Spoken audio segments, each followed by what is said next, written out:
자, 1번 한번 문제를 볼까요? 1번 문제가 아주 심플하고 답도 심플하거든요. 자, 아래 저자들은 자신의 말이 누구로부터 왔다고 밝히는가? 누구로부터? 자, 질문이 뭐예요? 누구를 물어보는 거예요. 그러면 누구라고 하면 이제 어떤 인격체 또는 그 위격체를 얘기하는 거죠. 자, 그럼 누구라고 하면 될까요? 네, 여호와. 이렇게 쓰면 되는 거예요. 여러분 쓰신 답을 한번 보세요.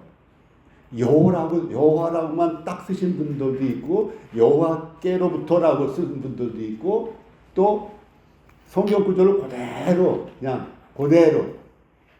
하신 분들도 있어요.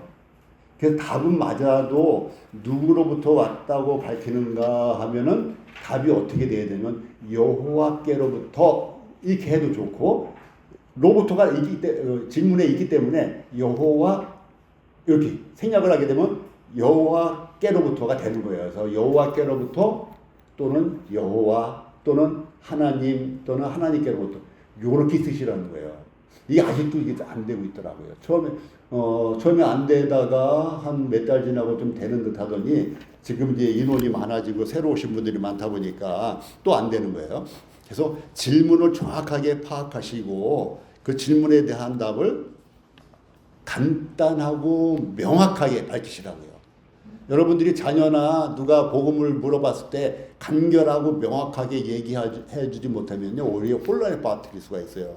그래서 주로 여호와의 영, 그 다음에 마지막 바울은 누구에게부터 받았다 그랬어요? 예, 주님께라고 쓰면 정확한 거예요. 주님도 하나님이시지만은 하나님 또는 여호와 이렇게 쓰는 것보다도 주님께로부터 여기만 좀 바뀌면 돼요. 그리고 이제 그 다윗은 여호와의 영, 그래서 성령님께 받은 것인데 여호와의 영 이렇게 쓰시면 되고요. 그다음에 2번 문제를 보세요.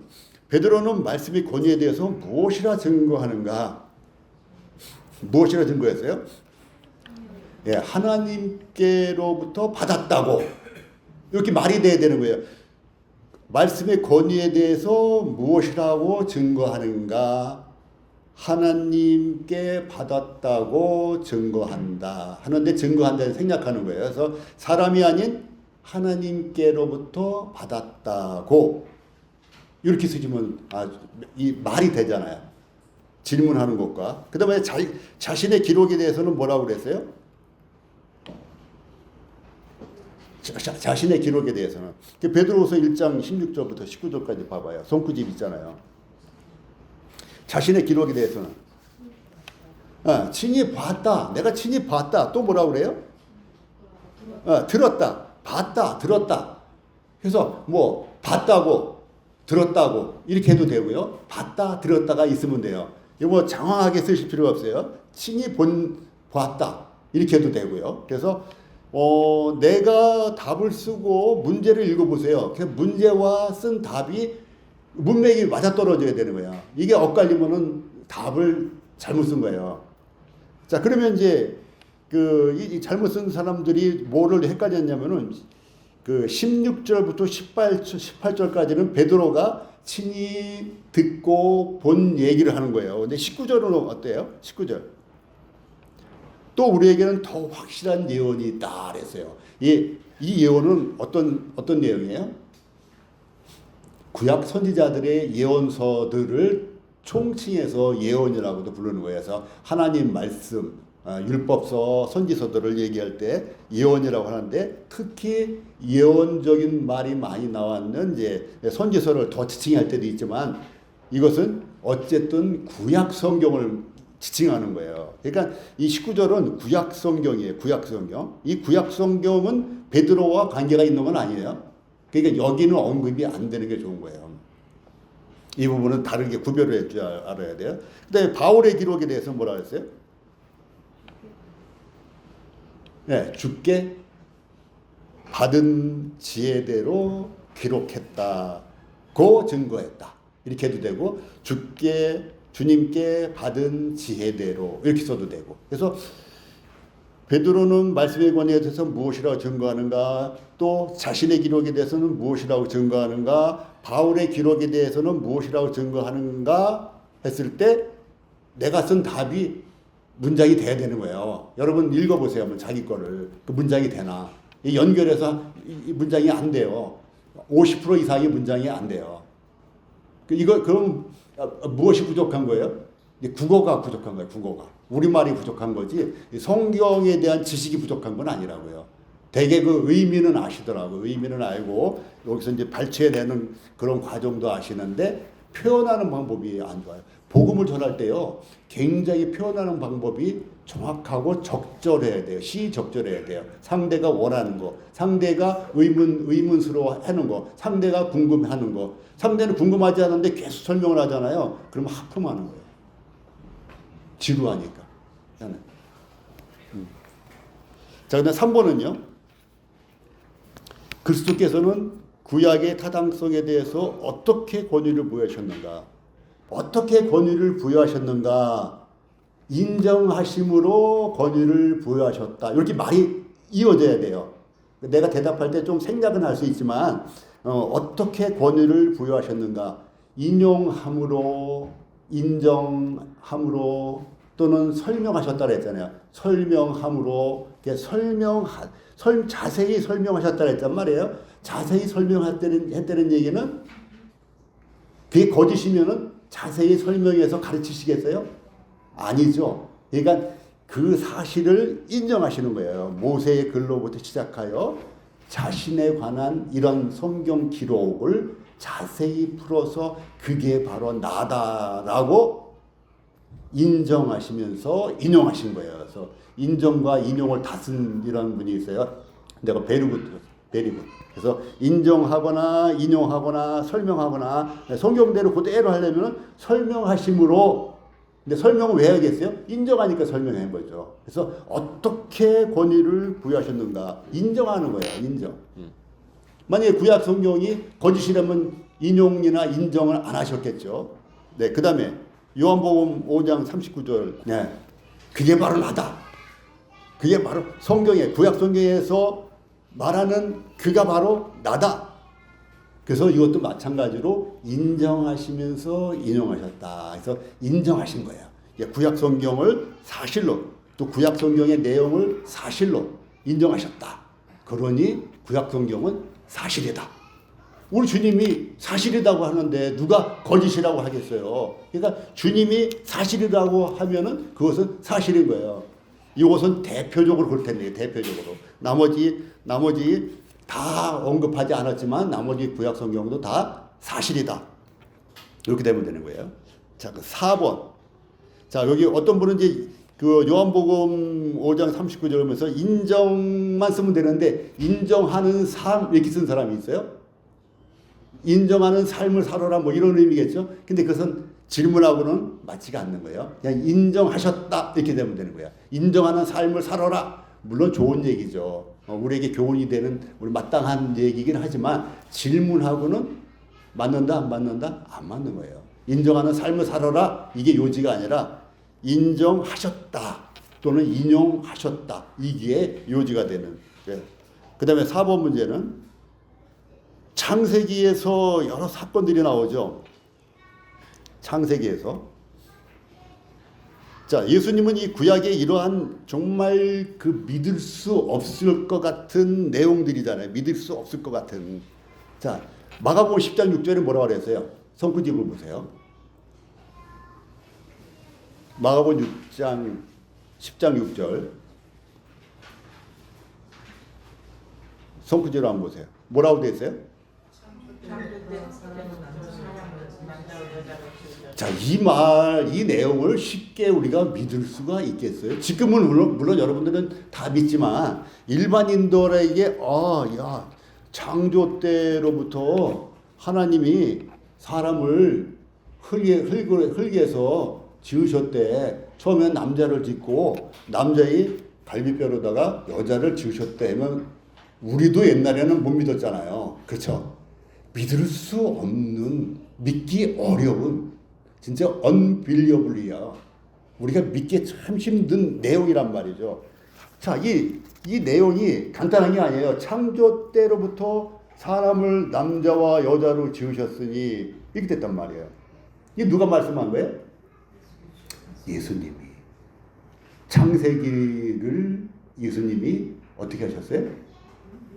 예, 인용하심으로 인정하셨다는 거예요. 또 그 다음에 이제 마태복음도 봐요. 마태복음에는 어떤 내용이에요? 마태복음은 요나의 이야기인데, 요나가 큰 물고기 뱃속에서 사흘 동안 있다가 나와서 살아나서 뱉음을 당해서 또 살아났대요. 이 얘기가 믿기 어려운 얘기예요. 우화 같고 설화 같고 또 만화 같고 공상 소설의 내용 같고 막 이런 내용들이지, 이게 결코 믿기 쉬운 내용이 아니잖아요.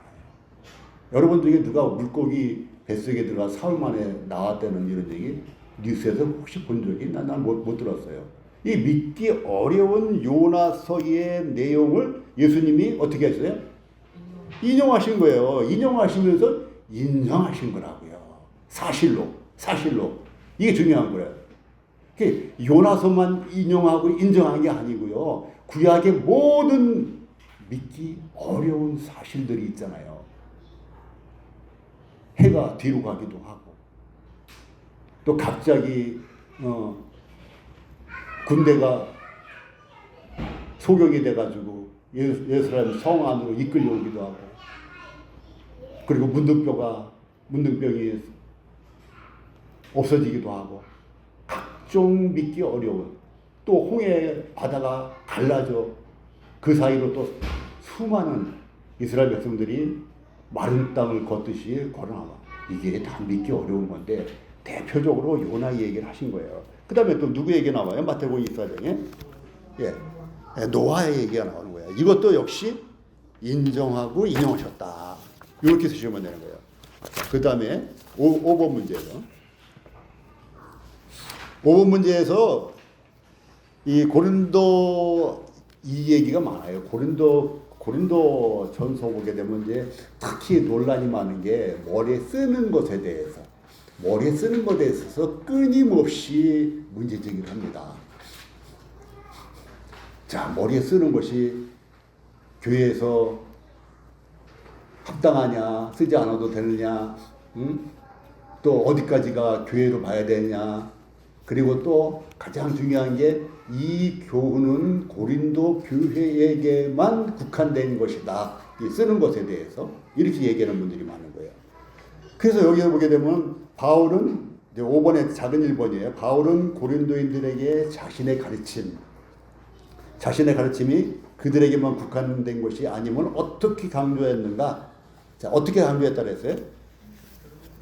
너희에게만 임한 것이냐 하면서 그 의문 부호를 쓴 게 중요한 게 아니고요. 너희에게만 임한 것이 아니라는 내용이 중요한 거예요. 그래서 의문문 이렇게 쓰신 분들도 있어요. 물론 맞는 얘기예요. 그래서 반문법을 이용해서 사도 바울이 이제 제시를 했다. 가르침은 국한된 거 아니라고 맞는 얘기예요. 근데 그것은 이제 그 표현 방법이고 내용상으로 보게 되면 너희에게만 임한 것이 아니다.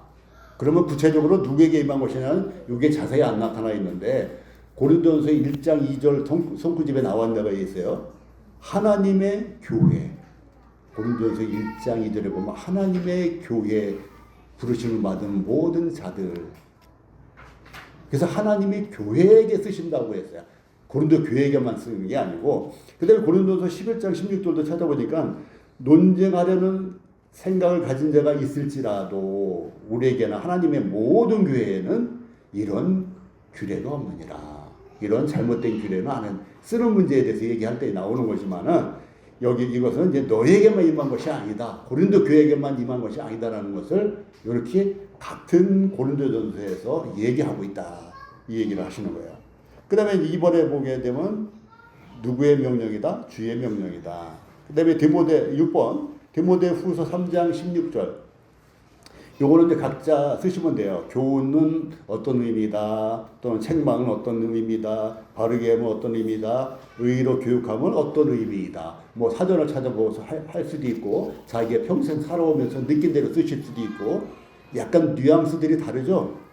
이제 그런 걸 쓰시면 되는 거예요. 자, 7번 문제가 굉장히 난해해서 지난번에 저희 형제님들 소그룹으로다가 공부할 때도 우리 이제 이게 형제님들이 옛날에는 이게 소그룹 할 때 질문하고 뭐 이런 식으로 했는데 이번에부터는 연구과제를 계속 하고 있어요. 그래서 3,000% 안 빠지고 그냥 연구과제에 충실하는 게 좋을 것 같아서 다른 그 그룹들도 다 똑같을 거예요. 그래서 7번 문제 줘야되는데 굉장히 난해한 거예요. 왜 그러냐면은 7번 문제를 저자가 낼 때는 저자의 의도가 있다 그랬죠. 저자의 의도가 있어요. 저자의 의도를 봤을 때는 답을 내가 알고 있는데 그런데 실제 상황에서는 그렇지 못한 것을 또 내가 경험하고 살고 있단 말이죠. 어떤 의미일까요? 그런데 실제로는 우리가 많은 문제를 부딪힐 때 병원에 가서 의사의 조언도 듣고 또 법률가한테 조언도 듣고 하면서 문제를 해결해 나가잖아요. 실제로다가는. 그렇죠. 그러면 여기 이 괴리를 어떻게 극복할 수 있을까요? 그러면 여기에 그 키포인트는 뭐예요? 다른 자료들도 사용해야 한다는 생각이 틀렸다라는 것을 얘기해 줘요. 그래서 이 문제를 해결하는, 물론 저자의 의도는 다른 건 다 필요 없어 라는 것을 요구하셨을지 모르겠어요. 그런 것도 같아요. 그런데 만약에 조금 저에게 조금 권한을 준다면은 성경의 모든 근본적이고 원리적으로 모든 해결책이 나와 있다. 근본적이고 원리적인. 그런데 세부적이고 그 다음에 그 상세한 이러한 우리의 필요를 따라서 다른 자료들을 또는 다른 정보를 취득할 수 있다. 단지 이것은 보충적이어야 되고 하나님의 말씀에 권위 하에 있어야 된다. 그리고 이것이 성경 말씀과 정면 충돌될 때는 성경의 가치관을 우선시해야 된다. 이렇게 돼야 된다. 이렇게. 왜 제가 궁금한 게 너무 많다 그랬잖아요. 그래서 베드로가 주님에게 이것도 좀 물어봐 주지 저것도 좀 물어봐 줬으면은 주님이 그것도 말씀하시고 성경에 기록됐을 거 아닐까? 이런 것들이 많다 그랬잖아요. 그래서 세부적인 것들이 다 나와 있지는 않지만은 근본적이고 원리적인 이러한 진리들은 성경에 충분하게 나와 있다. 이렇게 이제 이해하시면 돼요. 그 다음에 이제 8번 성경 연구는 성경에 오류가 있다는 것을 증명했다라는 비판에 어떻게 답하겠는가. 이런 것들은 이제 우리 교재에 여러 측면에서 나와 있어요. 다양하게. 근데 그 중에 한 가지 또는 두 가지 또는 뭐 몇 가지 이렇게 핵심적으로 쓰시면 되겠어요. 사실 성경에는 우리가 이제 결과적으로 봤을 때 성경에 오류가 있는 게 아니라 우리 마음에 오류가 있고 우리 지식에 한계가 있는 거죠. 그래서 우리가 마음만 올바로 갖고 성경을 올바로 이해하게 되면 그러면은 오류가 없다는 것을 이제 알게 되고 또 역사적으로도 마찬가지예요. 그래서 9번, 10번도 다 하시면 되고요. 부록 A가 나와 있어요. 부록 A의 개인 전도 지침을 읽고 암송 구절을 매주 한 구절씩 암송하여라. 자, 한 구절을 암송한 분? 한 명밖에 없어요? 한 명밖에 없으면 베리굿, 두 분이면 베리굿. 만약에 10분 있으면 그냥 굿인데, 그 두 분은 베리굿. 그리고, 요걸 제가 이제 다 체크를 못해요. 못하니까, 요거 앞으로 4번 남았잖아요. 4번 동안에 한 구절씩 암송하세요. 그래서 암송하시고, 그 암송하신 분은 자기가 알아서 굿 하나씩 추가하세요. 굿은 1점입니다. 자, 이렇게 하시고요.